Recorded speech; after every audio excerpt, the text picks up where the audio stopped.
अगर कभी आपको राजनीति में आना पड़े तो क्या आप अपनी ये जो सुपर पावर बिजनेस स्किल है इसको यूज करेंगे कभी राजनीति में? मैं राजनीति और राष्ट्रनीति दोनों में काफी रुचि रखता हूँ। राजनीति में आना तो चाहता हूँ, बट मेरी राजनीति समाज सेवा है जी। मैं समाज सेवा ज्यादा करना चाहता हूँ। अगला जो आपका पैर जो होगा वो मुख्यमंत्री की कुर्सी पर होगा, आप सिंहासन पे बैठेंगे, ऐसा कुछ भविष्य की कुछ योजनाएं हैं? किसी कुर्सी के साथ कोई प्रेम नहीं है, और एक बार मैंने किसी को कुछ कह दिया तो चाहे दुनिया यहाँ की वहाँ हो जाए, उस जबान से मैं कभी पीछे नहीं हटाऊं। वर्णा नामर्थ संगाना रसा नाम चंद सामपी मंगलानाछा करतारो वंदे वाणी विनायको। आज बहुत पावन दिन है, माघी चतुर्थी है, प्रथम पूजनीय भगवान गणेश का दिन, और आज मेरा पहला पॉडकास्ट चैम्बर ऑफ लेजेंड, जिसके पहले गेस्ट है आदरणीय राकेश कोठारी जी। एक ऐसे इंसान जिन्होंने माँ, मातृभूमि, भारतीय संस्कृति के सच्चे उपासक, समाज सेवी, उद्योगपति और देश की लाखों युवाओं के दिलों की प्रेरणा, एक ऐसे सच्चे भारत माता के रक्षक हमारे साथ बैठे हैं। और उनकी सबसे अच्छी बात, उनकी माँ के प्रति असीम श्रद्धा, और उस असीम श्रद्धा के चलते उन्होंने मुंबई के मानचित्र में एक माँ के प्रति जो श्रद्धा का चौक बनाया है, एक स्मारक बनाया है, वो आज इन युवाओं की नहीं, माता पिता से विमुख हो चुकी पीढ़ी के लिए बहुत बड़ा उदाहरण है। आइए आज हम उनसे मुलाकात करते हैं, कुछ प्रेरणादायक कहानियां उनसे सुनते हैं। आपका बहुत बहुत स्वागत है राकेश कोठारी जी इस शो में, चैम्बर ऑफ लेजेंड्स में। धन्यवाद यशोदा जी, आपने आपके चैनल चैम्बर ऑफ लेजेंड्स के लिए पहला पॉडकास्ट करके मुझे बुलाया है। इसके लिए आपका तहे दिल से धन्यवाद, और मेरी शुभकामनाएं रहेगी कि आपका चैम्बर ऑफ लेजेंड्स इतना सक्सेस आपका चैनल हो कि लोग यहाँ पर कतार लगाकर आपके लिए इंटरव्यू का समय मांगे। जब भी इंसान राकेश जी कोई बड़ी उपलब्धि हासिल करता है तो वो अपने माँ के आशीर्वाद को हमेशा पाता है। आपने मुंबई के मानचित्र में, अंधेरी में, अपने माँ के प्रति एक चौक बनाया जिसमें बड़े बड़े राज्यपाल जी आए थे, मैं खुद भी थी वहाँ पर। मैं बहुत इंस्पायर हुई सर आपसे कि जहाँ पर इस पीढ़ी को माँ बाप के प्रति एक मोह नहीं रहा, वहाँ आप अपने नाम को नहीं चाहते हुए इस उपलब्धि को कैसे देखते हैं आप? और मैं पूछना चाहूंगी आपको कि ये संस्कार कहाँ से आए आपके अंदर, क्या बात आपको मजबूर की? माँ केवल जन्म देने वाली नहीं होती है, जीवन के हर मोड़ पे मार्गदर्शक भी कर देती है। हमारे विचार, संस्कार और कर्म सबकी जड़ माँ होती है। मेरी माँ, मेरी जब 10 वर्ष की उम्र थी तब मेरी माँ गुजर गई थी, इस दुनिया में नहीं रही थी, पर उस 10 वर्षों तक माँ ने मुझे इतना कुछ सिखाया है कि आज जो भी जिस भी मुकाम पर मैं हूँ वो माँ का आशीर्वाद है, और माँ के आशीर्वाद के कारण मैं यहाँ पर हूँ। और माँ का आशीर्वाद, स्नेह, प्यार जीवन भर बना रहेगा। और रहा आप जो कह रहे हो कि चौक का विषय, तो हर किसी की माँ उनके मन में रहती है। मैंने सोचा कि माँ को जो मेरे लिए 10 वर्ष माँ ने इतना प्यार दिया, प्रेम किया, तो मैंने सोचा कि उनकी स्मृति में कुछ जीवन भर, हम तो कब तक रहेंगे पता नहीं, मैंने कहा कि माँ का चौक ऐसा बनाया जाए जो जीवन भर याद रहेगा। जब तक चौक रहेगा, जब तक दुनिया रहेगी, तब तक मेरी माँ को सब लोग याद रखें। इसके लिए मैंने उस चौक का निर्माण किया है। सच में ऐसे भाव जानकर, ऐसे भाव सुनकर बहुत अच्छा लगता है कि कहीं लिखा है मैंने कि माँ की लोरी से अच्छा कोई संगीत नहीं होता, माँ की लोरी ना होती तो कोई गीत नहीं होता, यूँ तो लाखों है दुनिया में दोस्त मेरे, पर माँ से अच्छा दुनिया में मनमीत नहीं होता। ये आपके भाव है और बहुत अच्छा लगा सुनकर। मगर एक आपसे पूछना चाहूँगी कि आपके घर में 3 बहनें हैं, 3 बेटियां हैं, और आपकी अर्धांगिनी टीना जी भी है, तो फिर घर में लोकतंत्र किसका चलता है, राज किसका चलता है? इस मतलब वीटो पावर भी चलता होगा। यशोदा जी, आप ठीक कह रहे हो, मेरे घर पर लोकतंत्र है, लेकिन असली सरकार महिला ही चलाती है। मेरी बेटियां, मेरी धर्मपत्नी और मेरी बहनें संशोधन प्रस्ताव लेकर आती है पर हम सर्वसम्मति से कोई भी विचार है अच्छा। वो सर्वसम्मति से ही हम उसको आगे बढ़ाते हैं। किसी का भी अगर उस पर आपत्ति हो तो उसको समझते उसका निवारण करते और उसके बाद उस चीज को हम आगे बढ़ाते हैं। ये तो बहुत अच्छी बात कही। एक तरीके से ये हो गया कि लोकतंत्र, देखो आद्या शक्ति, मातृशक्ति सब आपके घर में है, तो बिल्कुल आपने वो जो प्रेरणा दी है और ली है ये तो बिल्कुल शेयरेबल है। तो यानी वीटो पावर भी कहीं ना कहीं वीटो पावर भी नहीं चलता महिलाओं का। वैसे मुझे एक जो सवाल था वो बहुत सारे युवा आपसे पूछना चाहते हैं और आज मैंने स्पेशल वो क्वेश्चन मैंने आपके लिए लिखा है कि बहुत सारे आपके मुंबई में आने के बाद बहुत सारी चुनौतियां रही लाइफ में, और उस व्यावसायिक करियर के चलते आपने उस चुनौतियों का सामना कैसे किया, कैसे आप उसको जीत गए, विजयी भव कैसे हुए आप? मैंने जीवन में हर वक्त संघर्ष और चुनौती उससे पीछे नहीं हटा जी। संघर्ष करते रहा, चुनौतियां आती रही, उसके साथ मैं सामना करता रहा और इसी तरह से मैं आगे बढ़कर आज इस मुकाम में पहुंचा हूँ कि यशोदा जी जैसी हस्ती मेरा इंटरव्यू ले रही है। Thank you. ये संघर्ष, और आपने इस संघर्ष की राह पे जो चले हैं और इस संघर्ष से जितना कुछ आपको हासिल हुआ है, सच में ये काबिले तारीफ है। और बहुत मुश्किल है, इसलिए कहूंगी कि आपका जो गांव है, पैतृक गांव, कि हिमालय से भारत की इस सेवा यात्रा पर कोई धीर ही चल सकता है, और ये मार्ग है महावीर का, इस पर कोई महावीर ही चल सकता है। तो नमन है सर, आप बहुत विनम्र है, इतनी बड़ी बड़ी उपलब्धियों को इतनी सरलता से बता रहे हैं कि जैसे कुछ किया ही नहीं हो। वैसे सर, फिल्म इंडस्ट्री में आपके बहुत सारे फ्रेंड है। फिल्म इंडस्ट्री वो दुनिया जिसको ये माया नगरी जहाँ बैठे हैं, तो इस माया नगरी में अच्छे दोस्त मिलना मुश्किल है, मुमकिन है क्या? दोस्ती के पैमाने क्या है आपके लिए? मैं ये कहना चाहूँगा कि राजनीति हो, फिल्म इंडस्ट्री हो या सामाजिक जीवन हो, हर जीवन में अगर आपने ईमानदारी और किसी का भरोसा नहीं तोड़ा तो वो दोस्ती लंबी चलती है, वो टिकाऊ रहती है और उसमें कोई भी बाधा नहीं हो सकती है। बस आप किसी का भरोसा ना तोड़े और अपनी लगन और ईमानदारी से दोस्ती निभाए। बिल्कुल सच, दोस्ती दिल से होती है और ऐसी दोस्ती के पैमाने। वैसे आपके जितने अच्छे दोस्त हैं, आप सबसे अच्छे दोस्त किसे मानते हैं? सभी अच्छे दोस्त हैं, किसी एक का नाम लूं तो बाकी बुरे मान जाएंगे। वैसा सभी मेरे अच्छे दोस्त हैं, सभी अच्छे दोस्त हैं। राजनेता हो या इंडस्ट्री में हो, सब मुझे दिल से चाहते हैं और मैं भी उन सबको दिल से चाहता हूँ। आप अपना आदर्श किसे मानते हैं, जिन्हें आप फॉलो करते हैं? मतलब दुनिया आपको फॉलो करती है, आप किसे फॉलो करते हैं? मैं ऐसे इंसान को फॉलो करता हूँ जो अपने बलबूते पे बना हो।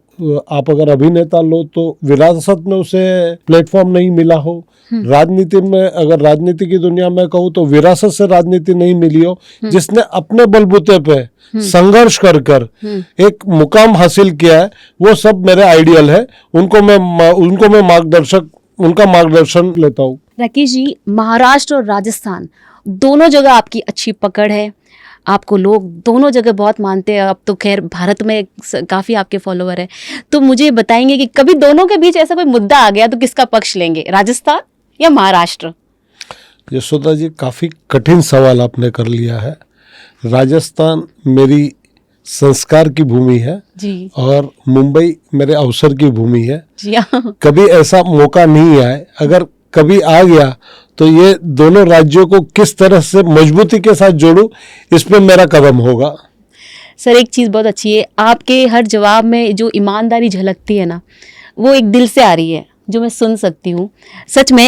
मैं आपसे एक सवाल पूछना चाहूँगी, कभी इतने सारे लोग आपको मानते हैं, जानते हैं, तो कभी किसी ने आपसे ऑटोग्राफ मांगा? ऑटोग्राफ जरूर कभी कभी ऐसा मौका है कि ऑटोग्राफ मांगा गया है, पर मैंने कहा यार ऑटोग्राफ कुछ काम का नहीं है, आप ईमानदारी से आगे बढ़ो, वही सक्सेस का मंत्र है। मगर हम तो आज आपसे ऑटोग्राफ फोटोग्राफ दोनों ही लेंगे। जरूरी है। बिल्कुल आपको दिया जाएगा ऑटोग्राफ। भगवान महावीर की शिक्षाओं का आपके जीवन में, आपके माताजी के जीवन में बहुत असर रहा है। मानव सेवा, जीव दया, ये जैन धर्म, अहिंसा परमो धर्म, ये हमें सिखाता है। तो ये इसके लिए आप क्या कहना चाहिए? सेवा की जो भावना है जो हर तरफ आप करते हैं, ये कहाँ से आई और कैसे जीव दया आपके लिए इतनी ज़रूरी हो गई? कि आप अपने कोई भी कार्य करने से पहले सेवा को सबसे प्रथम रखते हैं? आप देखिए, हमारे जैनों के 24 तीर्थंकर है जी, जो जीवों को धारे हुए हैं, बिल्कुल और सही। हर हिंदू देवी देवताओं के जी, वाहन भी जीव है। बिल्कुल सही। तो जीव बोल नहीं सकते हैं, तो जीवों के प्रति आप जितनी सेवा करो उतना कम है। मैं फ्यूचर में ये सोच भी रहा हूँ कि मेरे गांव में एक गौशाला का निर्माण करूँ। जी। ऐसा मेरा विचार चल रहा है, प्लानिंग चल रही है। बहुत जल्दी मैं वहाँ पर गौशाला बनाने का सोच रहा हूँ। जी, और जीवों के प्रति मेरी एक अलग सद्भावना है। बेजुबान जीव जिनको आप वो जो बोल नहीं सकते हैं, उनके प्रति आप जो ज़्यादा से ज़्यादा जो कर सके प्लीज़ करिए। ये मैं बाकी लोगों से भी रिक्वेस्ट करूँगा कि जीवों के प्रति आप भी जो कर सकते हो वो करिए। जी, बहुत अच्छा। ये आपने सही बोला, क्योंकि जितने भगवानों के आपने नाम लिए, आपने हिंदू धर्म की भी बात की। आज जब भगवान गणेश का आज माघी चतुर्थी है, तो भगवान गणेश का भी जब सर काटा गया था सर, आपको पता होगा, तो शंकर भगवान चाहते, माँ पार्वती चाहती तो बहुत सुंदर रूप धरकर धरती पर आ सकते थे, मगर उन्होंने कोई लीला करी कि उनको गजमुखधारी बनकर आना पड़ा। और जब वो गजमुखधारी बनकर इस धरती पर आए, तो हम जब कोई भी नया कार्य करते हैं, आज जैसे हमने शुरुआत की इसकी, तो हम ये सोचते हैं कि हमारा सच्चा धर्म क्या है। जब हम भगवान गणपति को वंदन करते हैं, उनका मुंह देखकर हमें गजमुखधारी भगवान गणपति याद आते हैं। यानी सच्चा धर्म ही जीव दया। ये भगवान जो प्रथम पूजनीय भगवान, उन्होंने भी संदेश दिया। 24 तीर्थंकर, जैसा आपने बताया कि उनका लांछन चिन्ह, और उन्होंने भी, तो ये सच में ये जो आपने बताई बहुत अनोखी बात बताई, और सच में ये शिक्षा लेनी चाहिए कि इंसानों का सच्चा धर्म क्या है। अगर आप पूज नहीं पाओ तो आप सेवा कर लो सर। ये बहुत आपने अच्छी बात बताई। कभी ऐसा हुआ सर आपके साथ कि आप पॉडकास्ट के चलते 2-3 बार उठ के प्रोग्राम्स में गए और हमने आपका वेट किया है, तो कभी ऐसा हुआ कि इतने सारे प्रोग्राम अटेंड करने और आपको लगा कि मैं अब क्या करूँ, किसी डुप्लीकेट को भेज दूँ कि क्या करूँ? ऐसा कभी हुआ आपके साथ? ऐसा नहीं हुआ है। जब भी मुझे किसी भी प्रोग्राम का इनविटेशन आता है जी, तो मैं एक तो समय का काफ़ी पाबंद हूँ जी, और पहले से ऐसी प्लानिंग करता हूँ कि हर प्रोग्राम में समय पे पहुँचूँ। और मैं हर वक्त जो मुझे इनविटेशन देता है, जी, मैं उसके बारे में सोचता हूँ कि उसने अपना वक्त निकाला, जी, मुझे मिला, इनविटेशन दिया, तो जी। उसके वक्त का, उसके मान का, उसके सम्मान का कद्र करता हूँ। और मैं प्रयत्न करता हूँ कि जिसने मुझे इनविटेशन दिया, हर प्रोग्राम में कम से कम, जी, ज़्यादा नहीं तो 5 मिनट की हाजिरी लगाऊँ मैं। और मैं कोशिश करके हर प्रोग्राम अटेंड करता हूँ। जी। सर, एक सवाल मेरा नहीं है, बहुत सारे लोगों का है, तो उनकी तरफ से भी है और हमारे इस प्रोग्राम की तरफ से भी है कि आपकी राजनीति में बहुत पैर एक मजबूती से जमे हुए हैं सब तरीके से। तो क्या हम ऐसा मान ले कि आपकी जो अगला जो आपका पैर जो होगा वो मुख्यमंत्री की कुर्सी पर होगा, आप सिंहासन पे बैठेंगे, ऐसा कुछ भविष्य की कुछ योजनाएं हैं? नहीं यशोदा जी, ऐसी कोई योजना नहीं है। मुख्यमंत्री की कुर्सी पर बैठने के लिए काफ़ी सक्षम बड़े राजनेता कतार में है। मैं राजनीति में आना तो चाहता हूँ, बट मेरी राजनीति समाज सेवा है। मैं समाज सेवा ज़्यादा करना चाहता हूँ। मुझे किसी कुर्सी के साथ कोई प्रेम नहीं है। बस ये कोशिश करता हूँ कि राजनेता में जितना मुझे शक्ति मिले, वो शक्ति लोगों के प्रति दे सकूं और लोगों का भला कर सकूं। ये बहुत सच में ऐसा बहुत कम लोग करते हैं और कम लोग सोचते हैं कि वैसे राजनीति की अगर बात चल रही है तो ये भी जानना बहुत ज़रूरी है आपसे कि राजनीति में आपके आदर्श कौन है जिन्हें आप फॉलो करते हैं? मैंने इसके पहले वाले सवाल में ये उत्तर दिया है यशोदा जी आपको कि जो भी अपने बलबूते पे राजनीति में एक मुकाम हासिल किया है वो मेरे मार्गदर्शक है। उनसे मैं प्रेरित होता हूँ और उन्हीं को मैं फॉलो करता हूँ। इतिहास में ऐसा कोई आदर्श जिन्होंने कोई ऐसा इतिहास में जिनको पढ़कर सुनकर आपको प्रेरणा मिलती है खुद को? पंडित दीनदयाल जी को देखकर प्रेरणा मिलती है और उनसे काफी कुछ सीखने मिलता है जी। पंडित दीनदयाल उपाध्याय जी मेरे आदर्श है। आप राजनीति में रुचि रखते हैं ये तो पता चला, मगर कभी आपको राजनीति में आना पड़े तो क्या आप अपनी ये जो सुपर पावर बिजनेस स्किल है इसको यूज करेंगे कभी राजनीति में? मैं राजनीति के साथ राष्ट्र नीति पे विश्वास रखता हूँ। रहा मुनाफे की बात, तो राष्ट्र के लिए और समाज के लिए राजनीति से जो मुनाफा होगा, जो राष्ट्र के काम आए और समाज के काम आए, वो जरूर मैं मुनाफा लेके राष्ट्र के प्रति और समाज के प्रति समर्पित करूँगा। राकेश जी, आप इस युवा अवस्था में इतनी प्रोग्रेस पर है आज की डेट में कि हर युवा जानना चाहते हैं कि यार मंत्र क्या है, राज क्या है। तो ये मंत्र हमारे साथ शेयर कीजिए, हमारे दर्शक जानना चाहते हैं आखिर ये सक्सेस का राज क्या है। यशोदा जी, मैंने जीवन में ईमानदारी से काम किया है। उसके अलावा जब भी मैंने कोई भी जबान दी है किसी को, तो सोच समझ के दी है। और एक बार मैंने किसी को कुछ कह दिया जी। तो चाहे दुनिया यहाँ की वहाँ हो जाए, उस जबान से मैं कभी पीछे नहीं हटाऊं। शायद यही मेरी सक्सेस स्टोरी आप बोल सकते हो। ईमानदारी और जो कहा वो किया। और मैं आज युवाओं को भी यही कहूँगा कि आप जो कुछ कहो सोच समझ के कहो, और जब एक बार आपने कह दिया तो उस पे अडिग रहना, कभी आप आगे पीछे नहीं होना। और ईमानदारी तो खैर हर सक्सेस की सबसे पहली सीढ़ी है। ईमानदारी के बगैर आप सक्सेस नहीं हो सकते हो। बिल्कुल सही कहा। और ये तो आपने बिल्कुल एक तरीके से मंत्र ही बता दिया किसी के लिए। हम आपके साथ में पॉडकास्ट बिल्कुल ख़त्म नहीं करना चाहते कि इसका दूसरा तीसरा एपिसोड आए, पर चूंकि आपके पास समय नहीं है और फिर भी हम आपके साथ एक रैपिड फायर राउंड खेलना चाहेंगे और बहुत जल्दी आपको जवाब देने हैं इन अ सेकेंड। ठीक है? चाय या कॉफ़ी? चाय। ओह, दाल बाटी या वड़ा पाव? शायद दोनों। ओके। पॉलिटिक्स या बिजनेस? दोनों। ओह, एक राजस्थान की गर्मी या मुंबई की बारिश? मुंबई की बारिश। ग्रेट। बॉलीवुड या पॉलिटिकल रेलिया? दोनों। ओके। अगर एक दिन के लिए अगर आपको प्रधानमंत्री बना दिया जाए सर, तो what will be your first step? जनसंख्या में नियंत्रण, हम दो हमारे दो। Great great great great. बचपन में कौन सा सपना था, बिजनेसमैन बनने का या कोई नेता बनने का? राजनेता बनने का। ओके। महाराष्ट्र का कोई शहर जिसे राजस्थान में लाना चाहेंगे? लोनावाला। ग्रेट। अगर टाइम मशीन मिले तो किस दौर में जाना चाहेंगे, राजा महाराजाओं के या डिजिटल इंडिया? राजा महाराजाओं। अगर आपको एक नेता के साथ रोड ट्रिप पर जाना पड़े तो कौन होगा? ये सवाल का जवाब मैं नहीं दे सकता हूँ। This is not hypothetical but still. अच्छा, फिल्मों में रोल मिले तो आप हीरो बनेंगे या विलन? ऑफ कोर्स हीरो बनूंगा मैं। अच्छा। सक्सेस का असली मंत्र क्या है, मेहनत, किस्मत या जुगाड़? मेहनत और किस्मत। मुंबई का ट्रैफिक या राजस्थान का रेगिस्तान, कौन ज्यादा आपको परेशान करता है? मुंबई का traffic. I agreed. I think हर मुंबईकर इसको एग्री करता है और आप भी बिल्कुल। एंड इसी के साथ हमारा रैपिड फायर राउंड तो वैसे सर खत्म होता है, मगर आपके साथ आपकी ये यात्रा जीवन भर चलती रहे। पहला पॉडकास्ट भगवान गणपति की कृपा से आपके साथ हुआ है और ये पॉडकास्ट के साथ साथ आपने जो हमारे साथ शेयर किया, जितने भी दर्शक देख रहे हैं अपने जीवन में ज़रूर उतारें। और मुंबई में ऐसे बिजनेसमैन, ऐसे उद्योगपति और इस तरीके से सक्सेस कैसे हो सकते हैं, ये बताने के लिए जितने इन्होंने टिप्स दिए ज़रूर फॉलो करें।